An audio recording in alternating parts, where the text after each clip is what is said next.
नमस्कार दोस्तों, stock market studies में फिर से एक बार आपको बहुत-बहुत स्वागत है। तो आज मैं फिर से आपके सामने कुछ इम्पोर्टेंस कंपनी का अपडेट शेयर करने वाला हूँ, तो वीडियो को पूरा लास्ट तक देखिएगा और अभी तक आपने चैनल को सब्सक्राइब नहीं किया तो ज़रूर कर लीजिएगा। कंटिन्यूअसली इन्फॉर्मेशन और अपडेट्स पाने के लिए चैनल के ऊपर बने रहिएगा। तो चलो देख लेते हैं कौन-सा कंपनी है इस वीडियो के अंदर। फर्स्ट जो कंपनी है जिसके बारे में चर्चा करूँ उसका नाम इन्फोसिस। इन्फोसिस के ऊपर मैं बहुत पहले से ही आपको वीडियो बनाकर शेयर कर रहा हूँ क्योंकि इस कंपनी के ऊपर मुझे 2 ट्रेड एक साथ मिला था। मतलब एक बार एक ट्रेड कंप्लीट हुआ, उसके बाद सेकंड ट्रेड भी मुझे मिला। फर्स्ट ट्रेड में मुझे 26% के आसपास रिटर्न मिला और सेकंड ट्रेड में भी उसी तरीके से कुछ रिटर्न मिलने वाला है।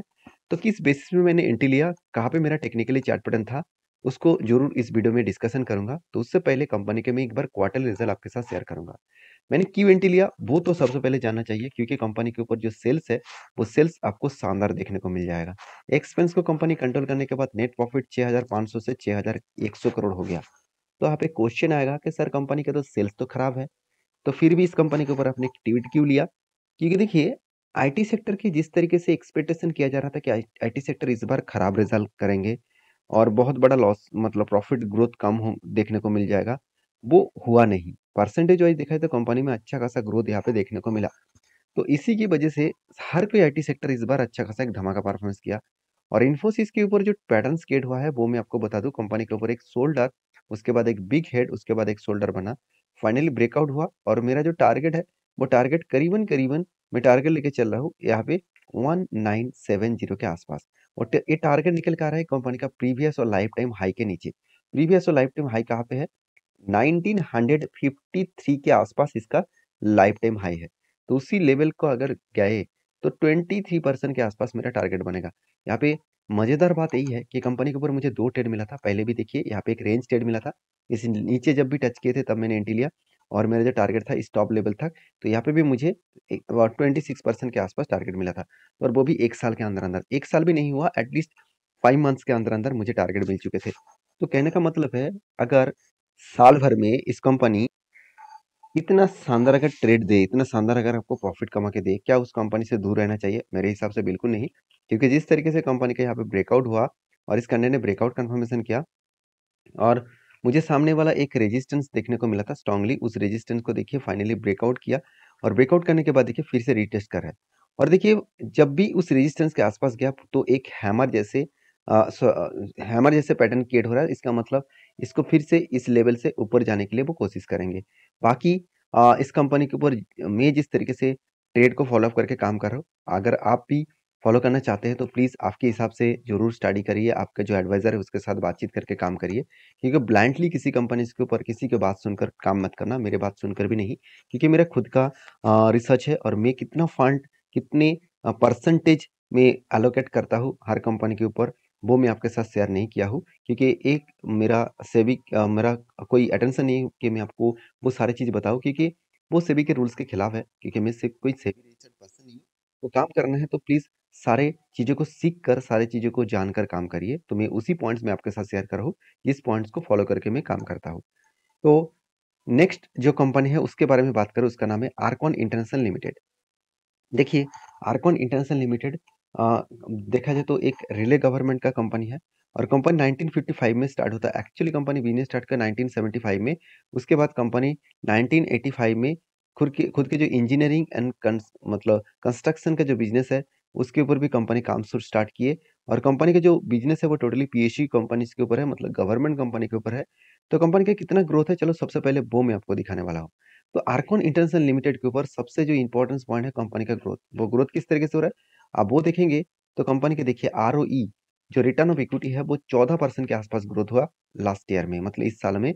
और आरओसीई वो भी 13 से 14% के आसपास ग्रोथ हुआ। डेप्थ ऑफ इक्विटी एकदम ना के बराबर है और नेट प्रॉफिट मार्जिन 7 से 8% के आसपास देखने को मिला। तो यहाँ पे नेट प्रॉफिट मार्जिन भी पॉजिटिव देखने को मिले और आरओई सब कुछ अच्छा दिखा, डेप्थ भी कम हुआ। तो जिसके कारण कंपनी में एक ग्रोथेबल सिचुएशन आने का चांसेस है। और उसके साथ-साथ आप इस कंपनी के अगर इन म्यूचुअल फंड के बारे में चर्चा करूँ, तो म्यूचुअल फंड ने देखिए लास्ट जो दिसंबर क्वार्टर में है, उसके ऊपर अच्छा खासा बाइंग किए और एफएस ने भी अच्छा खासा क्वांटिटी ऐड कर रहा है और प्रोमोटर के पास होल्डिंग्स भी है और बाकी पब्लिक के पास होल्डिंग्स है। देखिए कंपनी बहुत छोटा है तो इसलिए पब्लिक इस कंपनी के ऊपर दबाकर क्वांटिटी ऐड कर रहा है। मगर इंस्टीट्यूशन इस कंपनी के ऊपर ऐड नहीं किया, क्योंकि पहली बात कंपनी गवर्नमेंट कंपनी है, दूसरी बात कंपनी के ऊपर अच्छा खासा ग्रोथ पहले ही हो चुके हैं, तो इंस्टीट्यूशन उतना ज़्यादा हाई जब कोई कंपनी लगातार हाई करते चले जा रहे हैं तो उस कंपनी के ऊपर इंस्टीट्यूशन बाय नहीं कर रहा है, इंस्टीट्यूशन बाय नहीं करता है। तो यहाँ पे देख सकते हैं एफआईएस और एफपीआई जो दोनों ने मिलकर जो इसका 4.01% का होल्डिंग था, वो इस दिसंबर क्वार्टर में 4.11% के आसपास होल्डिंग को बढ़ा चुके हैं। और प्रोमोटर ने कुछ क्वांटिटी को माल बेचा, जैसे 73.18% का होल्डिंग था, वो क्वांटिटी को बेच दिया, 65.17% के आसपास होल्डिंग्स देखने को मिला। और म्यूचुअल फंड ने देखिए 0.02% का होल्डिंग था, वो इस बार बढ़ाकर कर दिया 0.48% के आसपास। इसका मतलब इंस्टीट्यूशन ने कुछ क्वांटिटी को यहाँ पे ऐड किया और अच्छा खासा ग्रोथ करने के लिए सारे पॉइंट्स को मेंटेन कर रहा है। अभी इस कंपनी के टेक्निकली चार्ट पैटर्न्स के बारे में बात करूँ तो देखिए यहाँ पे एक रेंज क्रिएट हुआ था, और इस रेंज बनने के बाद जब भी यहाँ पे cup with handle patterns complete करे और ब्रेकआउट करा, और यहाँ पे एक शानदार तरीके से टारगेट बना 25% के आसपास, फिर से यहाँ पे एक रेंज बनने की तैयारी कर रहे हैं। अगर इस रेंज को क्रिएट करे और उसके बाद ब्रेकआउट करे, नहीं तो यहाँ पे एक पैटर्न्स भी क्रिएट होने जा रहा है, वो कुछ इस तरीके से देखने को मिलेगा। मुझे लग रहा है cup with handle patterns create होगा और फाइनली ब्रेकआउट होगा, तो एक बड़ा सा लंबा सा धमाका आपको देखने को मिल सकता है। बाकी आपकी इस कंपनी के ऊपर क्या राय है, जरूर मुझे कमेंट्स करके बताना।